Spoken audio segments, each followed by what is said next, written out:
ఇంట్లో ఉన్న గృహిణి కూడా పరిశీలించవచ్చు. ఎక్కడ తప్పు జరుగుతుంది, మా ఇంట్లో ఆగ్నేయ దోషం ఏర్పడిందా, వాయు దోషం ఏర్పడిందా, నైరుతి దోషం ఏర్పడిందా అని తను పరిశీలించవచ్చండి. ఇది ఒక బ్రహ్మ విద్య కాదు, మనకు తెలియదేమీ కాదు. Very simple.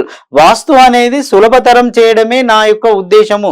ప్రతి ఒక్క ఇంటి గృహిణి కానీ ఇంట్లో ఉన్న ప్రతి ఒక్కరు క్యాచ్ చేయొచ్చు.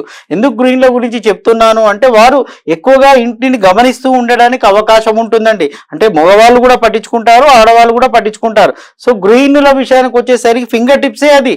మీ ఇంటి వాస్తును మీరే పరిశీలించుకోవచ్చు.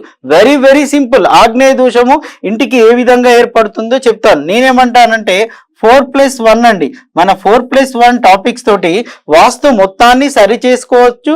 వాస్తు దోషం ఉందో లేదో కూడా గమనించడానికి అవకాశం ఉంటుంది. సరే, మరి ఈ ఆగ్నేయంలో ఈ ఆగ్నేయ దోషము ఇంటికి ఏ విధంగా ఏర్పడుతుందో చూద్దాం. మీరు చూడండి,